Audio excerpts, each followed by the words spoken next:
Ovo su Kontenta biznis priče, podcast gdje vlasnice malih biznisa sa velikim srcem nalaze podršku na putu izgradnje autentičnog biznisa i ostvarivanja velikih ciljeva. Nudim ti neočekivani pogled na sadržajni marketing, prodaju i poduzetnički život. Ja sam Ana Marić i pričat ću ti priče, ali ne bilo kakve. Poslovne priče koje će marketing i prodaju za tvoj biznis učiniti lakom, zabavnom i autentičnom. Dobrodošla na nježnu stranu biznisa. Dobar dan, dobrodošla i u još jednu epizodu Kontenta biznis priča. Danas je sa mnom niko drugi nego Milica, podcast menadžerica koja je zaslužna da ovaj podcast živi i radi punom parom. Usudila bi se reći možda jednako, ako ne i više nego ja. Danas smo ovdje da pričamo o strategiji i kako se u principu u našu strategiju našeg biznisa i obraćanja našim dragim klijentima uklapa općenito podcastiranje i kako nam podcast menadžer u tome može pomoći. Milica Drinjaković, poznatija kao Milica podcast asistent na Instagramu, je osoba s kojom me spojila Be Your Own Boss zajednica. Dobila sam suradnju s tobom na mentorskom programu koja se pretvorila u našu suradnju koja traje sad već, se približavamo godinu dana. Da.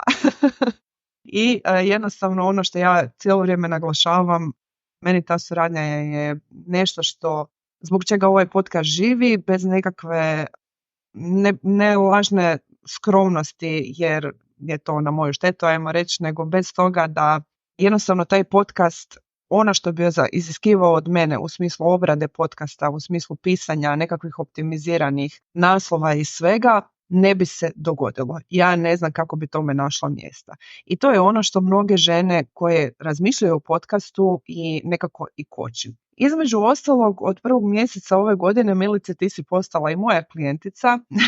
Ja vjerujem da je zaslužno za to što si morala poslušati svaku epizodu mog podcasta. Pa si shvatila da sam ja žena za tebe, ali o tome, o strategiji kako dovesti klijente malo kasnije. Pa evo, sad sam ja svašta već Milice rekla, ja bi te pozvala sad da i sama kažeš 2-3 riječi o sebi i zapravo što je ono što je tebe možda privuklo da radiš sa mnom osim mog podcasta.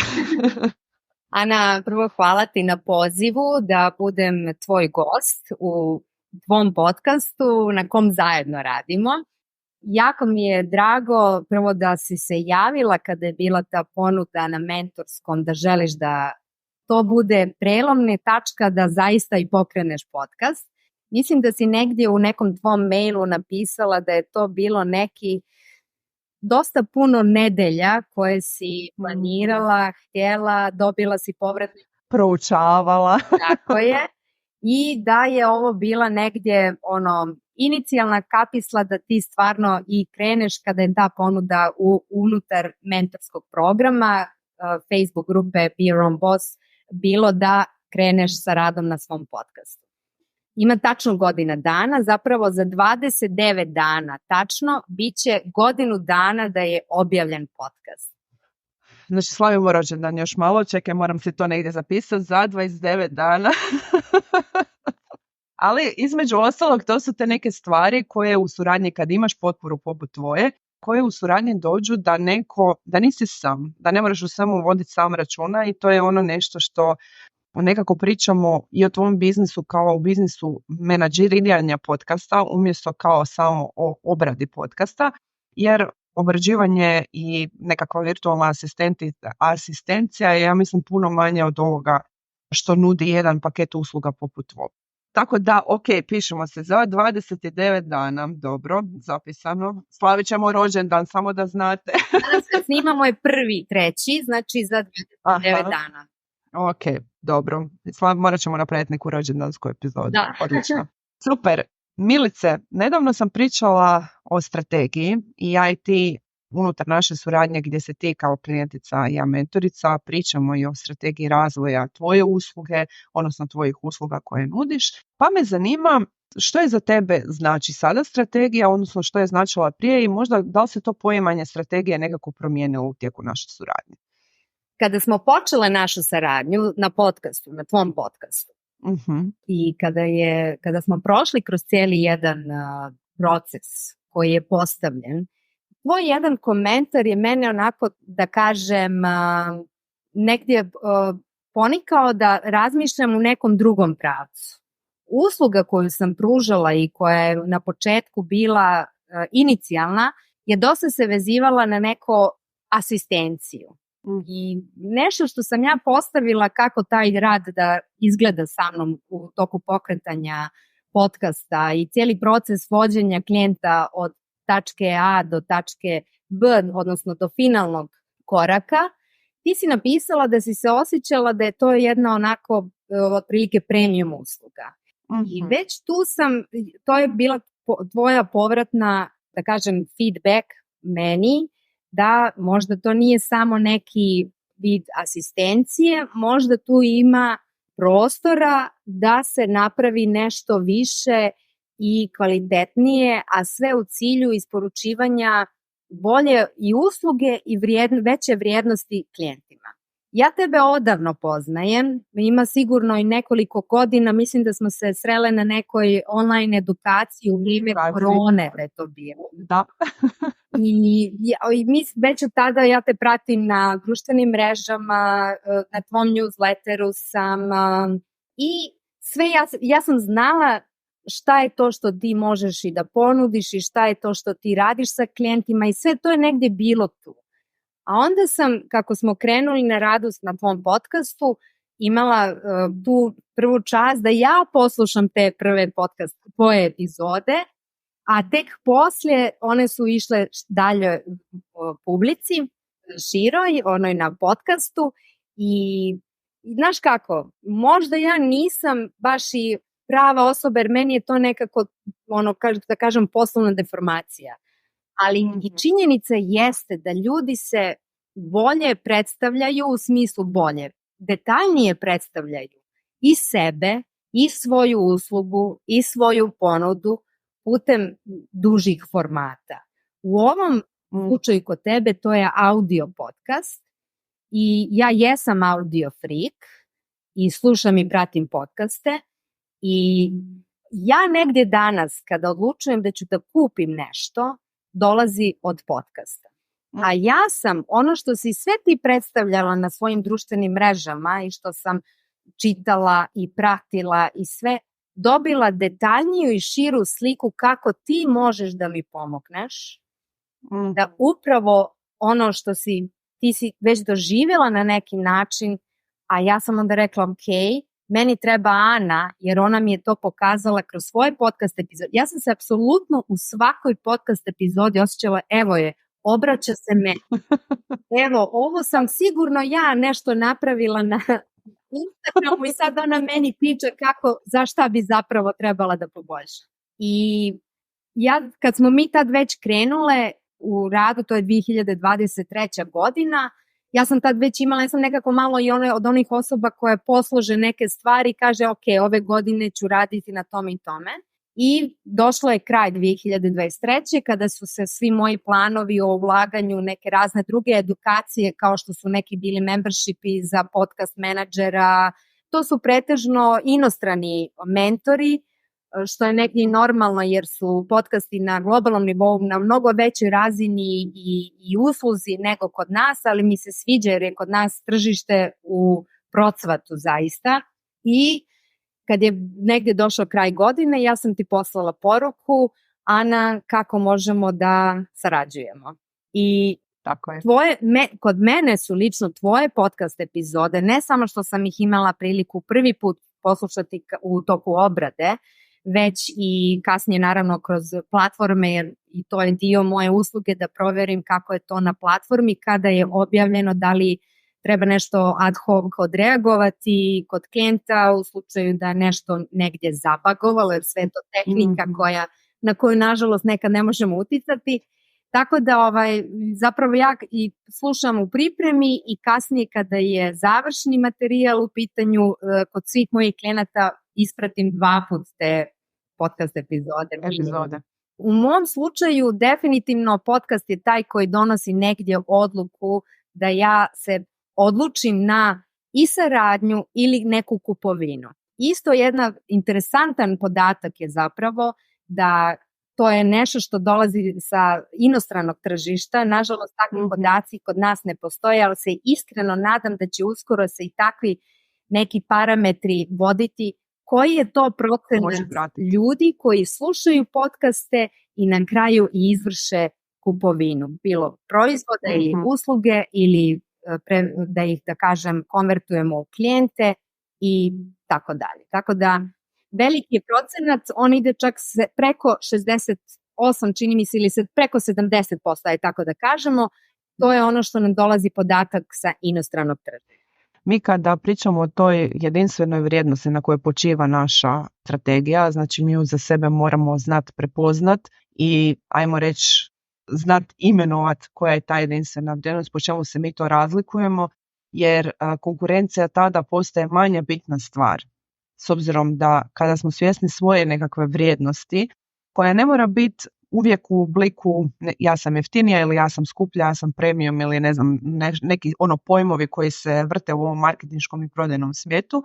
Ona može biti uvijek, ja govorim, i na nekakvoj osobnoj razini i ovim našim manjim biznisima mi možemo biti ta razlika, upravo mi. A to je ono nešto što kroz podcast i kroz duže komade sadržaja mi možemo lijepo prezentirati. Kakvi smo mi to i kao osobe, što će ljudi dobiti u suradnji s nama, kako je to naše znanje, kakva je naša nekakva struktura, kako mi ljude vodimo kroz taj podcast, jer nije isto priča 45 minuta i imati nekakvu strukturu, znat voditi ljude kroz neku vrstu, ajmo reći, mini predavanja, što jedan podcast može biti. I zapravo on u tom strateškom smislu zaista ima smisla kod jako puno biznisa. Sada, to kao što smo rekli, to je jedna duža forma sadržaja, možemo ju usporediti sa YouTube videima, možemo ju usporediti sa newsletterima, iako je drugčija forma praćenja, odnosno ovdje se sluša, ovdje se gleda, a tamo se čita, međutim daje nam tu nekakvu širinu. Ono s čime se ja često susrećem u radu i priči sa klijenticama je nekako, ajmo reći, plakanje za Instagramom kakav je bio. Znači, ali ja sam prije tamo pisala, meni su to svi čitali, sad niko ne čita, niko ne gleda, ta pažnja se smanjila i to je istina, ali promijenilo se nekako okruženje i promijenilo se vrijeme u kojem živimo i zato je Instagram došao tamo gdje je zapravo i bio prije pandemije, a to je jedna kratka forma sadržaja i ona nikad nije bila ni namijenjena za dužu pažnju. Ja obično klijenticama kažem da, ali onda si odaberi tu jednu širu formu gdje možeš zadržati tu pažnju zato što su ljudi odlučili je na tom kanalu pokloniti. Da li tebi ili nekome drugome. Naravno, onda na našoj umješnosti je da ih provedemo kroz cijelu tu epizodu. Ono što me zanima sad, što bi te voljela pitati, je li podcast baš dobar baš za svaki biznis? Je li on potreban baš svakom biznisu? I koji su to, imali tih nekih biznisa i nekih strategija u koje se podcast zapravo ne uklapa? Što misliš o tome? Pa ja moram nešto iskreno da ti kažem. Ja vjerujem da nije svaki biznis za svaki kanal. A s druge strane, ne mogu sad da se sjetim tačno imena i prezimena žene koja jeste u ovoj Be Your Own Boss zajednici naša, ali koja uopšte nema društvene mreže, ne prodaje. Tako je, Tijena Primorac, ona je napisala, je književnica, da. Tako je, ali ima podcast. Ali koje sam razumjela da jako lijepo radi, mislim. Da. S njenu priču znam i osobno, jer smo bile puno u kontaktu kada je bila na društvenim mrežama i još i dan danas jesmo. I ona zapravo njezin biznis je procvao kad se maknula od društvenih mreža jer je dobro detektirala da je joj zapravo samo kradu vrijeme i energiju i da jednostavno se skriva zapravo iza njih. I u to vrijeme ona je pokrenula, zapravo je bila tada na jednom mom programu, izazove se na prodaju, u to vrijeme je pokrenula i podcast i newsletter i napravila svoju stranicu. I ta potreba za društvenim mrežama je prestala biti tu. Ona zapravo je prestala biti aktualna jer je našla te druge kanale. Sada, postoji li znači neko kome podcast ne treba? Baš me zanima tvoje mišljenje. Koje su to strategije, koje su to jedinstvene vrijednosti kojima podcast ne može pomoći? Ili možda nije potreban jednostavno? Kada bi gledala sada inostrano tržište, globalno tržište, prosto, pa kad idemo po kategorijama, ko se gdje nalazi, kojoj kategoriji je neki podcast, ja mislim da tamo ne postoji ne kategorija u kojoj ne možemo da se nađemo. I po tom nečemu mogli bi da vidimo da zapravo svaki neki biznis bi mogao da nađe, čak ne mora da bude biznis, može da bude podcast iz hobija, koji može da se razvije u nešto veće. Pa prije 15 ili 20 godina mnogi su kretali odnosno počinjeli da pišu blogove iz hobija, koji se danas razvije u biznis. Recimo, neko je vodio beauty blog, čisto je piskarao više za svoju dušu, ali danas je nebitno da li je poznati beauty influencer ili neko koji je iz te beauty sada industrije, koji je jako prepoznatljiv u toj industriji. Znači, toliko ima kategorija koje mi možemo da izaberemo i pod podcastom. Tako da, kad bi ovako gledala, zaista ne bih mogla da kažem ne, tvoj biznis nije za podcast. Zavisi šta želimo od podcasta. To je onda sad da li želimo da gradimo kao neku podružnicu za biznis naš ili želimo da bude naš samo kao dodatni neki još jedan kanal iz hobija, tako? Ili na kojem se možemo dodatno izraziti ili graditi svoj autoritet, predstavlja zapravo neku sliku o sebi. Ja nekako, postoje naravno uvijek nekakvi jednostavni poslovni modeli koji se baziraju na onako straightforward prodaji. Znači imamo nekakav proizvod koji je vrlo bazičan, vrlo često se natječe samo isključivo sa cijenom i gdje nije potrebno, ajmo toliko reći, u taj funnel ni uložiti, niti na nekakve kanale, jer je on onako jednostavan proizvod, jednostavan oglas, jednostavna landing stranica i cijeli taj jedan krug je onako zatvoren. Međutim, kod svih biznisa koji imaju nekakvu srodnu temu, bio to neki osobni brand koji neko želi propagirati, bio to, izgradnja tog autoriteta, bila nekakva priča, jer mi možemo imati, proizvodnju igračaka, a na podcastu pričati priče za djecu. Znači, mi ne moramo imati strogo tu prodajnu komponentu u podcastu da bi on imao smisla. Nekako ono što ja smatram je da nema smisla za ljude koji ne znaju što će s njim. Odnosno, osim ako je naravno odluka kreirati to kao hobi, onda nije ni bitno, onda radi što hoćeš, uživaj, hobi kao hobi, to je super, lijepo je imati prostor gdje ćemo pričati o nečemu što volimo. Međutim, kada ljudi nisu svjesni, kada im to postane samo još jedna onako crtica koju moraju ispuniti u svom biznisu, pa moram imati Instagram, moram imati Facebook, moram imati podcast, moram imati newsletter listu, količina sadržaja koji se tada kreira je postane onako preplavljujuća i onda mislim da u tom slučaju počinje gubiti smisao. Međutim, naravno da tu dolazimo opet do te strategije i to je nešto što, baš smo sad zapravo prije ovog imale naš sastanak po kojem smo pričali kako o tvojim planovima neću puno otkrivati, ali ono što ću reći je da sam sigurna da će s takvim pristupom pomoći puno žena da pronađu zapravo taj pravi razlog i to pravo mjesto u njihovom biznisu u kojemu podcast služi. A evo, sad kad smo rekli u kome se možda ne uklapa i zašto, kako se zapravo podcast može uklopiti u naš biznis i kako nam može pomoći da isporučimo tu jedinstvenu vrijednost našim klijentima, odnosno našim kupcima?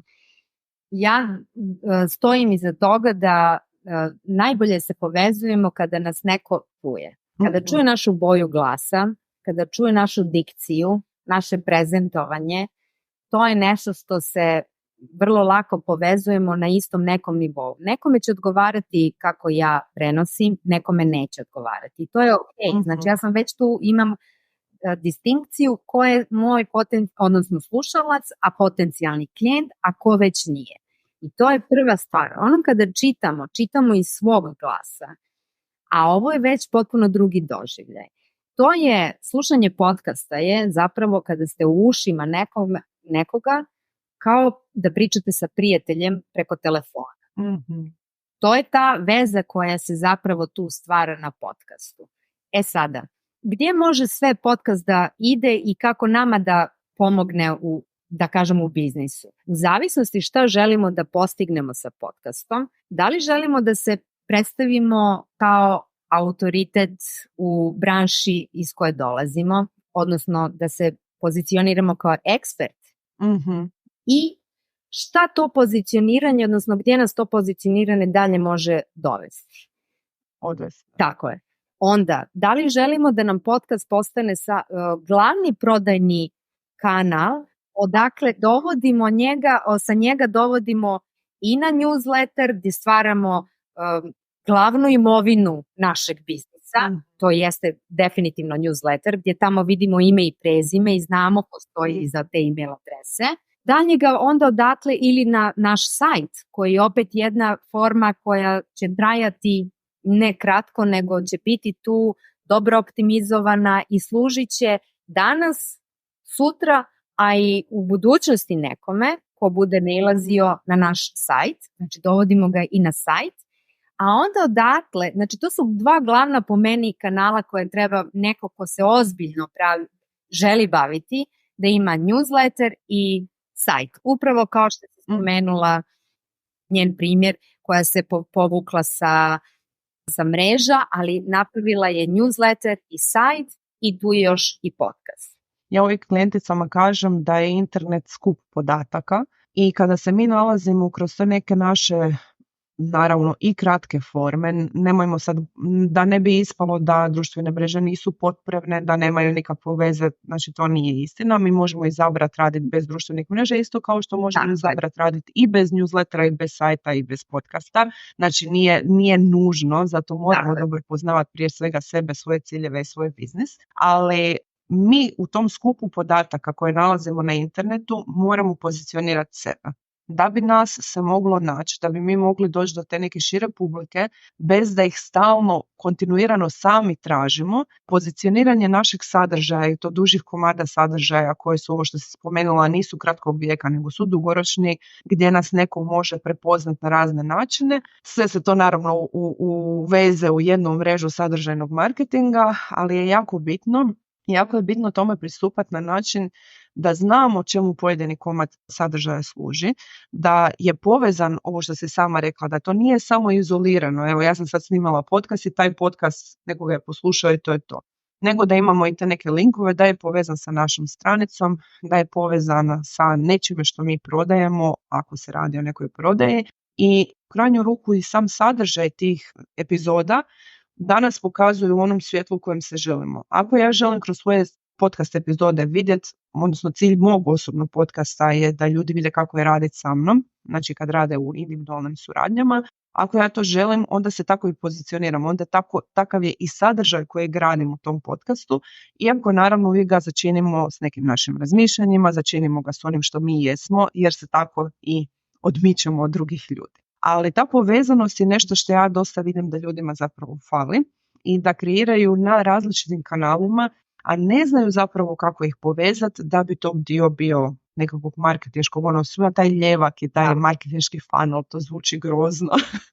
Ne skupljamo, ne znam, vino i rakiju nego ljude, ali to nije što drugo nego vizualna reprezentacija toga što mi radimo. I onako nekako kad na tom, ja sa klijenticama znam raditi jednu vježbu gdje vizualno lijepimo komade sadržaja po redovima u tom funnelu, čisto da bi njima bilo jasno kako njihovi klijenti percipiraju pojedini komad sadržaja i koje informacije mogu dobiti od njega da bi se zapravo odlučili za suradnju. Jer na jednom podcastu, ovo mi je fenomenalno što si rekla, često u pisanoj komunikaciji mi zapravo krivo prenesemo. Ja sam imala par puta, napisala bi nekakav članak i onda bi neko to totalno protumačio da bi onako kako si to uspio? Kako si to uspio? Kako? Iz onoga što sam ja napisala je neko uspio, ali to je ovo što si rekla. Kada čitamo svojim glasom, čitamo svojim predrasudima, razmišljanjima i daleko od toga da se to ne može ni u video ili audio formatu, jer naravno da se uvijek sve može krivo protumačiti, ali ipak je jedna ta energija koja stoji iza našeg glasa i način kako mi nešto prezentiramo, nešto što će dodatno dati jedan plus ili minus onome ko nas sluša.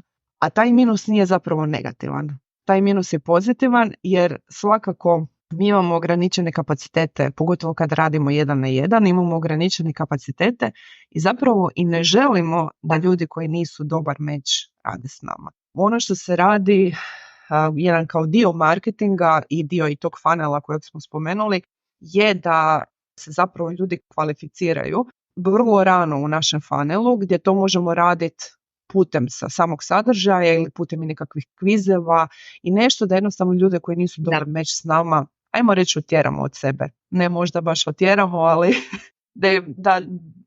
da im damo do znanja kroz taj sadržaj da ne, ako ostanu tu, da gube oni vrijeme i da mi gubimo vrijeme s njima. Nekako ono što sam te dalje htjela pitati, ja kad radim sa klijenticama i kad se radi, ti znaš kako izgleda ova moja mreža strategije, najveću zabunu stvara zapravo kakav je to strateški trošak, odnosno šta kada taj trošak postane investicija i kako zapravo troškovi mogu doprinijeti vrijednosti. Ima ona jedna epizoda gdje sam baš pričala o tome, ali evo voljela bi sad nekako u tvojim riječima čuti kako si se ti odlučila recimo za našu suradnju ili za neke takve suradnje kao što si spominjala i za neke edukacije koje uzimaš na inozemnom tržištu.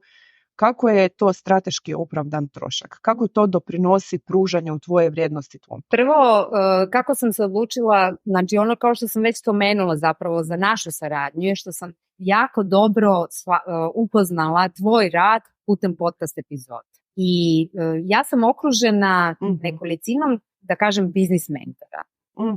I to su stvarno odlični biznis mentori. Prvo što sam znala ovdje da želim da radim 1 na 1. Možda sam se negdje malo umorila grupnih edukata, iako ta energija koja dolazi iz grupnog rada, povezanost, nekako veća možda i saradnja ili možda prvi klijenti dolaze iz tih grupnih online edukacija, sve to super.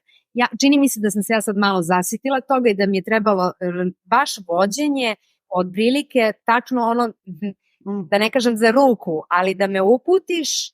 Da neko s tobom prođe korake. Zadrži misao, voljela bi tu se zbilja nadovezati jer jedna od glavnih onako, ja sam na svom podcastu pričala o otporima u prodaji i kod ljudi koji rade grupne programe često se adresira, pa vjerojatno i osobno, ali ja sam naišla na ovu prvu verziju. Znači ljudi koji, taj otpor prema grupi se zapravo obrađuje na način da se kaže da je grupno iskustvo nešto bolje od individualnog iskustva. A zapravo ni jedno ni drugo nije istina. Znači, niti je grupno bolje, niti je individualno bolje, samo je za različite klijente. Nekome je, svi smo mi bili, mislim svi, nismo svi, ali većina nas je bila u nekakvim grupnim okruženjima jer nam je tada to bilo potrebno i što kaže što ima svoje nekakve benefite. Dobivamo neku i posuđenu zajednicu, dobivamo možda i prve klijente, dobivamo način da se prezentiramo, a s druge strane individualni rad služi nečem sasvim drugome. Tako da ne postoji bolje grupno ili gore grupno. Nekome u nekom momentu je potrebno grupni rad, nekome je potreban individualan. Ja isto na taj način između ostalog biram svoje suradnje, odnosno kada sam ja klijentica, da odlučim šta mi je tada potrebno. Je li mi potrebno učiti i povezati se s nekom grupom i dijeliti nekakva iskustva, ili mi je potrebno zapravo da me neko što kažeš vodi za ruku, mada nije to vođenje za ruku. To je davanje konkretnih uputstava na temelju iskustva i na temelju toga što znamo da će donijeti konkretno toj osobi rezultat. Jer smo je uspjeli se s njome povezati na toj razini da znamo da pričamo o njoj. Jer ja sam radila i sa malim grupama gdje je bilo naš samo 4 i tu se zbilja, to je ono po meni idealan hibrid između grupnog i individualnog, ali s druge strane opet su 4 osobe ispred tebe. Tako da, sad sam intermezzo napravila jedan malo duži, ali da se vratimo na tu, znači na taj strateški trošak. Kada sam ti se obratila i kada smo održale Discovery Call, ili tako, ili kako se zove, ja sam ti rekla gdje ja vidim sebe i gdje želim da dođem. Našla si me ti svojim komentarom potaknula još prije godinu dana prilike, a onda, kažem ti, upoznala sam tvoj rad kroz podcast epizode. Ja nijednog trenutka nisam znala koja je cijena usluge. Ja nisam znala, ti si rekla u redu, Milice, razumijem te, usluga je to toliko i toliko. Bez jednog trenutka nisam razmišljala jer znam šta mogu da očekujem od tebe i šta ću dobiti. Opet kažem, sve sam to dobro upoznala, doživjela i osjetila na način koji meni odgovara da primam sadržaj podcast epizoda. I ja već vidim zapravo da će se u vrlo skorijoj budućnosti povrat mog uloženog, da kažem negdje, krenuti da se vraća naspram svih koraka koje smo mi do sada postavile i to gdje me upućuješ. I ja kažem, prvo nisam uopšte imala nikakvu da li ili ne premišljanje. To je bila odluka, to mi treba i ja idem na to. To je odlično kad mi u principu kao kreatori sadržaja uspijemo dio svoje prodaje, dio svog marketinga odrediti unaprijed, tako da je osoba sigurna da već žele baš nas i da žele s nama raditi. Ono što bi se ja svakako nadovezala s te neke strateške, kada pričamo o troškovima sa strateške razine, i možda evo najbolje da ja to objasnim na temelju naše suradnje, znači gdje sam ja tebi klijentica i plaćam tvoju uslugu, je onaj moment kada mi smo svjesni što će nam usluga druge strane, znači što meni znači tvoja usluga. Ok, pustimo štedi mi vrijeme, ne znam, imam podijeljenju odgovornost, ovo što smo rekli, neko pazi, neko mi daje izvještaje, ali kako to zapravo doprinosimo, to doprinosi meni, doprinosi mom boljem raspolaganju vremenom, ne znam, i to je ono na čemu se ljudi uglavnom na prvu zaustavljaju. Međutim, to nije samo to. Tvoja usluga meni u mom biznisu Kontenti pomaže da moji klijenti dobiju veću vrijednost od mog podcasta. Znači da je taj podcast redovit, da je taj podcast uvijek dostupan na pravilan način, da nema nekakvih, ne znam, upadica ili ne znam čega što bi se meni vjerojatno događalo i zbog tehničkih znanja o samoj obradi nekakvog materijala. I isto tako da može doći do većeg broja ljudi. Jer ako ti meni, ja sam uvijek se vraćam nekako na ove opise, show notes što ti radiš, meni je na početku puno trebalo da ja kažem, ok, nije bitno, Ana, da je to napisano 100% tvojim riječima, nego da je optimizirano. I što nam tu dolazi iz tih show notesa? Mogućnost da nas vidi više ljudi, da nas čuje više ljudi, da ta poruka dođe pred ljude pred koje bi trebala doći. I to je strateško razmišljanje o trošku. I kada je nama neko sposoban isporučiti tu uslugu, ja tebi, ti meni ili bilo koga pita. Znači uvijek se moramo kod tih nekakvih troškova pitati kako oni doprinose razvoju nas, razvoju našeg biznisa i zapravo toj jedinstvenoj vrijednosti koju pružamo. Ako je moja jedinstvena vrijednost da ljude učim, odnosno da žene učim o vrijednosti marketinga i prodaje, o nježnoj strani biznisa i to radim na svoj način, pokazujući, dijeleći svoje znanje i svoju ekspertizu, onda je ovo jako bitan dio mog biznisa. Da. A možda nešto drugo nije. Možda je neka, ne znam, hoću li onaj moj neslavno ugašeni skoro TikTok sa 3 videa. Znači, nekako tu, da bi to održavala kvalitetno i na vrijeme i tako dalje, bi trebala uzeti neku pomoć i to je pitanje da li je to zapravo isplativa investicija. Bez obzira što će nam isto skinuti vrijeme i olakšati neke stvari, isto sve one stvari koje su tu. Ok, ti si sad trenutačno u podcast izazovu, odnosno vodiš podcast izazov, na njemu skupina žena, ne znam koliko ti je žena trenutačno sad na izazovu. 4. Znači 4 žene rade na pokretanju 4 nova podcasta i ono što je mene nekako zanimljivo pitanje i što smo zapravo i danas na našem sastanku komentirale, znaju li te žene kad dođu što će zapravo, koji je taj njihova pozicija, strateška pozicija podcasta, ili žele samo još jedan kanal zato što su čule da bi to trebalo, da bi to bilo dobro, da bi, ne znam, eto, svi imaju podcast pa idem i ja, to je danas popularno isto kao što je nekad bilo, svi moraju imati newsletter. Evo danas smo i došli do zaključka zašto imamo newsletter i zašto to je bitno, ali vjerujem da nije svima bitno.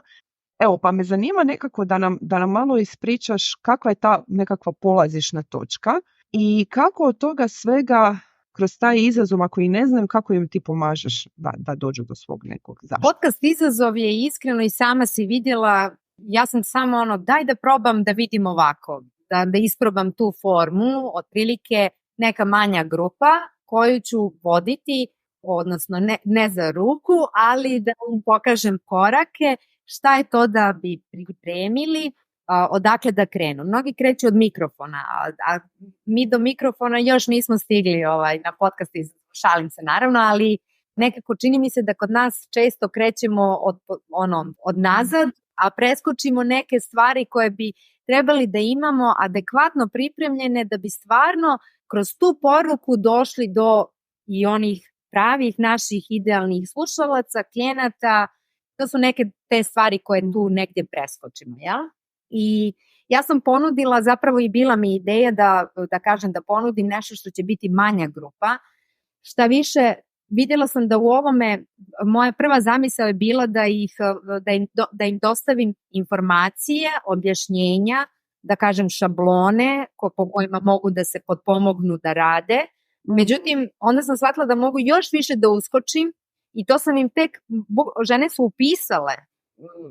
Na prvom sastanku, prije prvog sastanka u mailu sam im poslala, ali dobit ćete od mene i montirane dodatno neko. Znači, nisam uopšte, prije nego sam krenula, nisam razmišljala o tome, onda sam shvatila, pa vidi, pa ja mogu tim ženama da ponudim i moje dodatno angažovanje. Šta mi je negdje zamisao bilo? Znači, ja kada počinjem rad sa klijentima, ja im predstavljam da zapravo proces lansiranja treba da obuhvati određen broj objavljenih epizoda. Odnosno pripremljenih i objavljenih u nekom kratkom vremenskom roku. Često kada kažem da je to 10 epizoda, ne čini mi se kao da se mnogi uplaše, ali ne gledaju... To je meni bilo prvo kao diče. Ali tu često zaboravimo i one savjete koje smo dobijali kada smo kretali sa otvaranjem Instagram naloga. I ja se dobro sjećam toga i kad su mi rekli, ali nemoj objaviti jednu objavu, pa tek poslije 7 dana sljedeću. Neka te upoznaju kroz minimum 6 objava, a idealno 9. Tako je nešto slično i sa podcastom, što naravno nećemo svih 9 ili 6 objaviti u jednom danu, već ćemo to onako da kažem negdje malo strateški vidjeti kada, kojeg dana je idealno da objavimo, pa kako to da rasporedimo, pa koliko dugo da držimo zagrijanost već postojeće publike, jer mi na podcast prvo dovodimo našu postojeću publiku, pa tek onda radimo na onome da naš podcast dođe do nove publike. A reci mi, imaju li žene tu jasnoću da kažu, eto, ja znam točno što ću s tim podcastom postići u narednih 3 ili 6 mjeseci, ili je više ipak toga, ja samo želim pokrenuti? Čini mi se da neko ko je već dugo u biznisu, tu je mnogo lakše onda i kada ja pitam, dobro, ali šta je vaša svrha podcasta, šta je cilj vašeg podcasta, tu je mnogo lakše onda i da znaju šta žele da postignu sa podcastom, gdje žele da ih on dovede. Čak možda još uvijek nisu svjesne vremenskog okvira, što mi je negdje jasno, jer to je podcast ide jednom sedmično ili 2 puta mjesečno, tako da to je neki ipak period koji zahtjeva vrijeme, ali tako je, da. Ja mogu reći da sam ja prve nekakve rezultate vidjela nakon 6 mjeseci objavljivanja, gdje onako intenzivno se počelo nešto događati i počele su, bez obzira što je meni, imala sam zbilja ono što si rekla, prvo involviraš postojeću zajednicu i na početku i žene su mi pisale i stalno ih slušamo i to je od te neke postojeće zajednice, a sada već vidim jedan taj učinak gdje mi se javljaju potpuno nepoznati ljudi, meni nepoznati, ili gdje mi se javljaju ljudi koji su me prije čuli na podcastu, onda su me tek zapratili na društvenim mrežama, znači jedan obrnut, što nama koji krećemo sa društvenih mreža, što je onako dosta često zapravo, i onako kao, dobro, gdje si me našao? I sad je već došlo sam negdje u momentu, znači nakon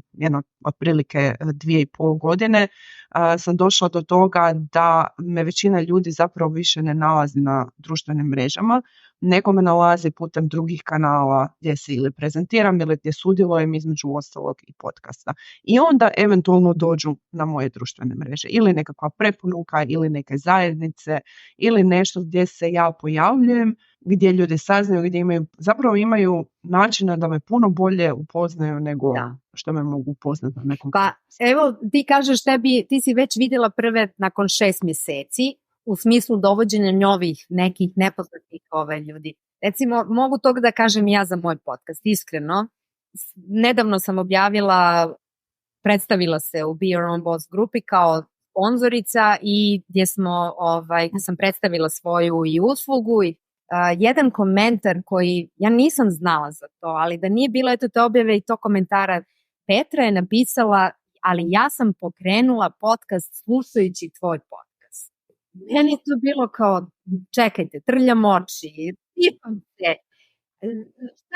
šta je tu malo kod podcasta malo teška jedna stvar, što nemamo, nije to društvena mreža pa da vidimo komentare ili da znamo ko je lajko. Mislim, dobro, vide se nekakve statistike, ali ajde, da, nije tako živo kao Ali ne znamo ko su ti prati, ne znamo po imenu prezimenu. Znači, nije kao newsletter, nije kao društvene mreže gdje čak možemo i vizualno da vidimo ko je taj. I onda kada dobiješ takvu neku poruku, ja sam samo rekla, idem sad na najjače, znaš, kao, eto, to je neki onako stvarno vjetar u leđa koji je meni dat. A evo još jedan primjer, znači, ajde kažem, to je nakon 6 mjeseci.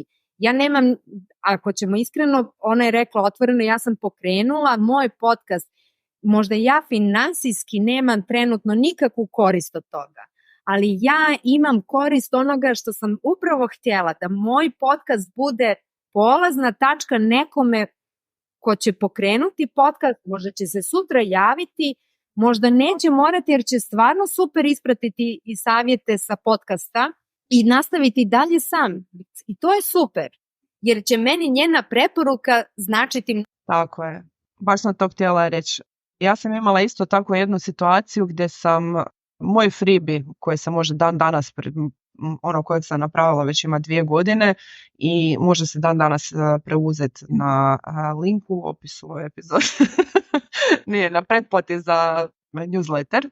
Na svakom slučaju taj freebie je onako 7 ili 5 mitova o niši ciljanoj skupini i žena mi se obratila na jednom sajmu i rekla je da želi sa mnom individualnu suradnju. Ja sam je rekla, dobro, nema problema, evo ti moje vizitka, pogledaj si, preuzmi si, evo predlažem ti da si preuzmeš taj freebie i da prvo njega prođeš.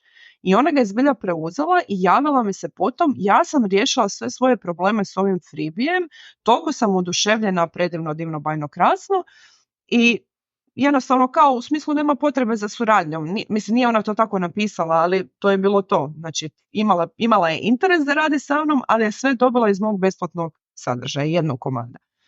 U tom smislu, ja sam tada bila isto kao i ti zapravo jako sretna, jer ono što uvijek kažem je da mi možemo tim jednim komadom sadržaja besplatnim nekom riješiti sve probleme, ali taj je sam došao na tih 99% puta. I njemu mi zapravo nismo ni potrebni. I to je ono što ja i ne želim prodavati ljudima kojima moja pomoć nije potrebna, nego mogu to sami napraviti. Jer ni oni neće moći zapravo tu vrijednost moje usluge doživjeti, jer im nije bila zapravo potrebna. To je jedna stvar, a druga stvar, takvi ljudi makar nikad ne kupili nas, će uvijek biti naši ambasadori.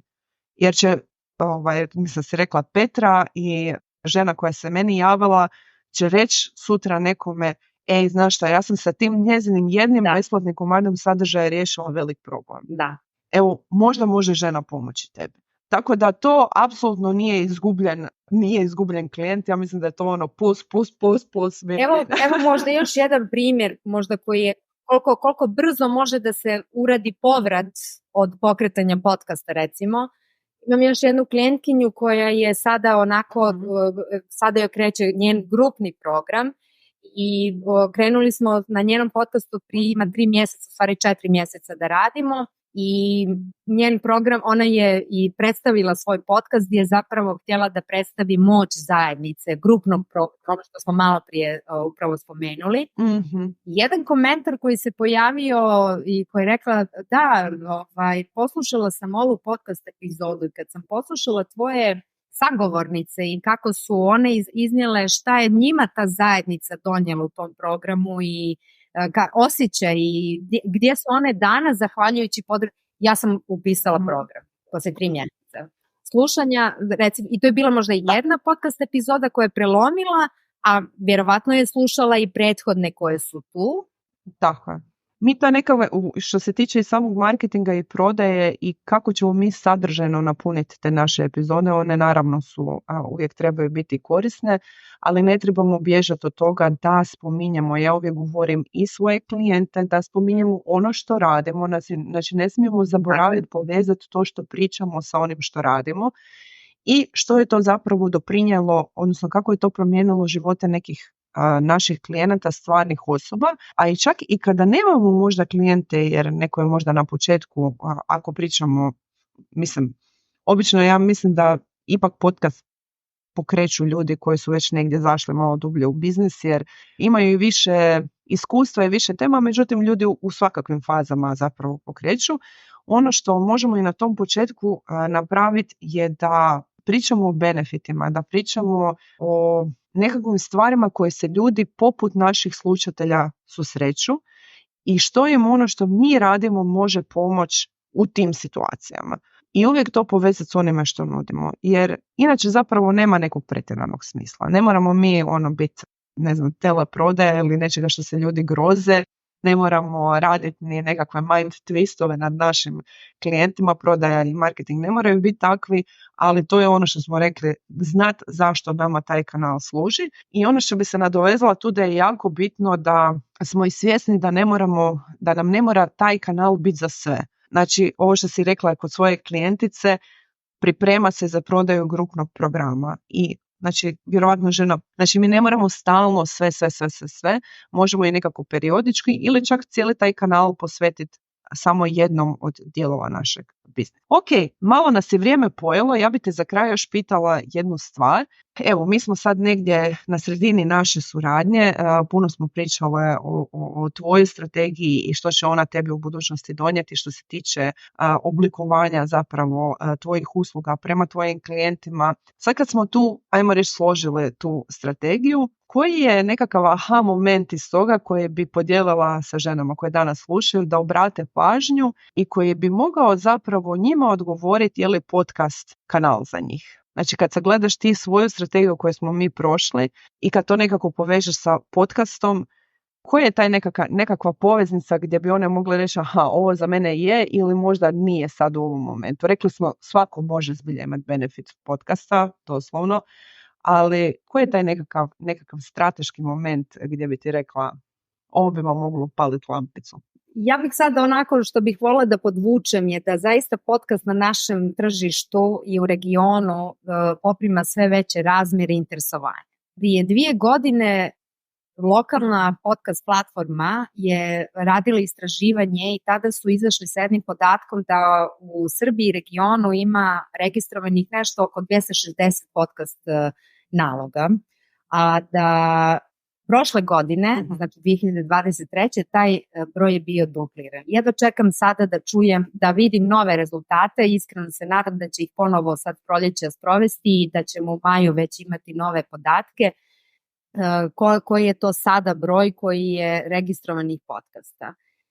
To je stvarno, da tako kažem, možda nije aha moment, ali nešto što bi možda mogli da razmislimo ko zaista želi i koji vidi benefite za svoj biznis, za pokretanje podcasta, da tu negdje već da kaže super, ovo je još malo jedno tržište, market koji nije zagušen, jer već kod inostranih klijenata mi sad imamo problem kako da ih adekvatno probijemo i da se istaknu. A kod nas mi smo ti koji postavljamo i tabamo neke trendsetteri. Da, to je istina. U tom smislu bi, a opet sve zavisi od biznisa do biznisa, od onoga šta želimo sa podcastom.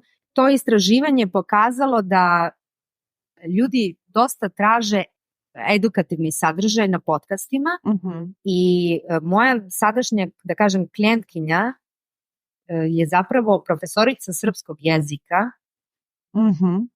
Njen podcast je eksplodirao. Da, to je onako dokaz kada mislimo da nešto možda nije ili da neće biti interesa, samo treba naći adekvatan način prezentacije na tom podcastu. I ja bi nekako rekla da kad imenujemo tu jedinstvenu vrijednost, čime se mi to borimo, i to može biti, znači to možemo mi biti kao centar nekakvog svog brenda, može biti jednostavnost na kojoj nešto objašnjavamo, može biti specifična usluga koja nije dostupna na tržištu, može biti cijena, naravno, možemo se i sa cijenom boriti, ali kad nekako mi odredimo zbog čega je to nešto što ljude prebaci kod nas preko ruba da kupe baš od nas, ono kako možemo vidjeti gdje se tu podcast uklapa je da znamo što će oni poželjeti napraviti nakon te naše epizode. I znamo li mi kakva je veza između onoga što ćemo mi reći i onoga što mi prodajemo. Ako je nama jasna ta veza, gdje ćemo ih odvesti nakon tog našeg podcasta, što želimo da naprave, a to ponekad može biti i samo da istraže. Ili to ponekad može biti samo kao nekakva dodatna priča koja je vezana uz ono što prodajemo. Da. Znači ne mora uvijek biti idući korak kupnja, Yes. ali mi moramo znati koji je taj idući korak. Znači to je, evo baš nedavno sam imala jednu klijenticu koja radi neke predivne životinje od, kako se to zove, kičanja, ja mislim. I nešto smo tako bile pričale i ona govori da Instagram, tema je bila Instagram, u svakom slučaju moj prijedlog je bio da priča priče vezane u svoje, znači da im da nekakav život, da ne mora sebe staviti u prvi plan, jer to je isto nešto što se često proteže, da moramo svi imati osobni brand, ne moramo. Ali ako smo svjesni kako će nam to, i sad recimo za nju bi bio isto super idući korak da ima podcast sa pričanjem priča o tim svojim životinjama, nešto bi bilo genijalno zapravo. Tako da, evo, to je neka moja finalna, nadam se da se slažeš s njom, da zapravo moramo znati kako to što mi pričamo na podcastu ili na bilo kojem kanalu vodi našeg klijenta prema onome što prodajemo. Možda ne u prvom idućem koraku, ali barem u naredna 2. Milice, ja ti se zahvaljujem. Hvala što si danas bila moja gošća. Radujem se što ću te idući tjedan, odnosno ovaj tjedan dok slušam ovaj podcast, vidjeti u Zagrebu na našoj drugoj BioRompos konferenciji. Između ostalog i Tina koju smo spominjali je jedna od govornica na jednom od naših panela i sa Marinom Alebić-Ivandić će nam pričati upravo o tome kako društvene mreže se mogu raditi i odnosno može naš biznis biti i bez njih, a možemo ih i koristiti sasvim na svoj način. I to je nešto jedan panela o kojima se ja jako baš iskreno veselim. Tako da evo, lijepo jedno razdoblje ispred nas. Hvala ti što brineš o Contenta biznis pričama i hvala ti što sam izabrala za svoju mentoricu u ovom upliftu tvoje usluge. I ja zbilja svima koji danas ovo slušaju, pratite Milicu i dalje, jer ono što sprema je nešto što je mnogima zasigurno potrebno, a nije baš tako lako dostupno na našem tržištu. Milica, hvala ti. Ana, hvala tebi prvo na pozivu, hvala ti na fenomenalnoj saradnji i upravo što si mi negdje pružila tu mogućnost da ja zajedno sa tobom radim na Contenta fenomenalnom podcastu tvom i naravno, odnosno sad već ovaj vikend, jedva čekam druženje. Prošle godine si bila u Splitu, pa smo to nekako mimoišli, ali ove godine vidjet ću stvarno i tebe i mnoge druge poznate osobe koje znam online, a sada da ih vidim i konačno uživo. Baš se veselim, hvala ti još jednom i do sljedeće prilike vjerujem da neće biti jedina kad ćeš biti moja gošća, ali možda i ako tebe na podcastu vidjet ćemo. Hvala ti, Milice. Pozdrav! Svakako. Pozdrav! Hvala ti što si danas slušala Contenta biznis priče. Kako volim reći klijenticama, nadam se da si danas dobila baš ono po što si došla. Bilo da je to inspiracija i motivacija ili konkretno rješenje svog izazova. Za kraj mali podsjetnik. Danas je taj najbolji dan da to znanje iskoristiš za kreiranje svog autentičnog biznisa i postizanje velikih ciljeva. Ako te je ova epizoda dotakla, pomogla ti i promijenila perspektivu, pomogni joj da dođe do više ljudi. Ocijeni podcast i ostavi recenziju ili podijeli uz tag na društvenim mrežama.